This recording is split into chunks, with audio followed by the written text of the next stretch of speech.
welcome to day 1 of Get That Job Challenge. I'll just start off by telling you just a really quick intro of myself. So I'm Nadia. I am the founder of BU Careers Academy. I'm also a teacher. I've been in a career practitioner in schools for well over 10 years.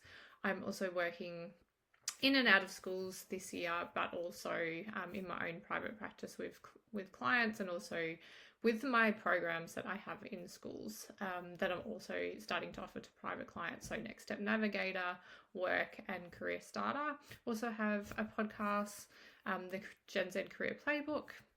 So quite a lot of things going on, but I'm really excited because getting your first part-time job can be, such a big step in the career journey. And for me, it certainly was. I am not somebody that's was super confident going into my first job, and it really has been a work in progress. My first job, I did all of these actually in year 10, but my first job where I actually had to go for an interview was the Christmas casual job at Maya. So this, is an amazing time around that August, September, to actually get your first job in that Christmas casual space. Even if you can't commit to a long-term job, beyond that, it's a really good way to gain some skills because there's so many kind of positions up for grabs. And we'll obviously talk about that more in the job search. So what we're going to talk about today is just why getting a job is such a game changer, what you actually want, why you're looking for a job, and what you want to get out of it, because that's really going to impact our job search and what kind of jobs we're looking for. So let's get started, and I'm going to disappear. Okay, so as I said, individual motivations for work obviously will vary. For some, for some students, it actually is to contribute to their family, but for others, it's actually to give them a bit of independence, to have some pocket money. Perhaps they're saving for, something bigger, longer term, and a goal longer term. So some of the benefits of working as a team, and this is just some, there are certainly more than these, but gaining independence and freedom, obviously having your own money, but also just that sense of ownership that you are contributing and going off and, doing your own work and in your own organization, learning new skills for life. So teamwork and communication are just 2 examples, but there are endless amount of skills that you can learn in a part-time job, no matter where you are. So whether it's problem solving, working under pressure, all of those are very, very valuable. Building your experience and resume. So obviously amazing if you can get your, dream part-time job, the first job.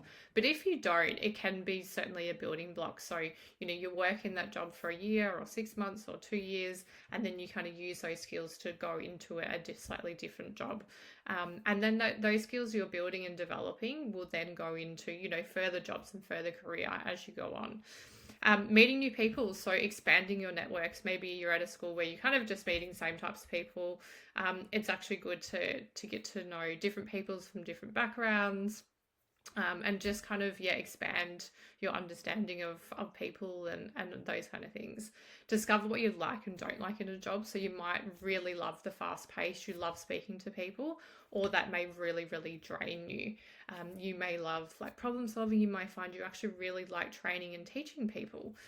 As part of your role, you might like managing and being a leader. So all of those things are really, really critical to know and actually help you make career decisions later on as well. Develop personally. So certainly things like confidence are really, really important. That sense of independence. There's a whole range of ways that a part-time job will help you grow. Being able to stand up for yourself, when you're actually speaking with customers or speaking to your managers, putting yourself out of your comfort zone, which you will be doing. There's immense growth personally. Feeling of accomplishment and contribution. So you might actually have helped a worker out, or you've helped a customer, or you're working at a party place and you've, helped a kid that wasn't feeling, included, and he had a great day, or, whatever it might be. There's lots of ways that you can have that feeling. So what I want you to think about now is your why. So what is it about a job that is most appealing to you? What is it that's really driving you to want to get a job? And outside of your parents wanting to get a job, it's important for you also to want one as well.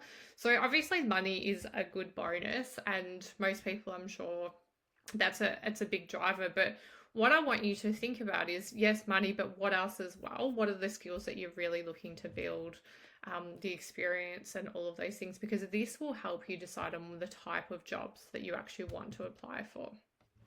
So I want you to dig a little deeper on your why. So with that money, what are you actually going to do for it with it? Do you just like to have, so you have that sense of independence, you don't have to ask for things all the time? Is it that you're saving for a bigger goal?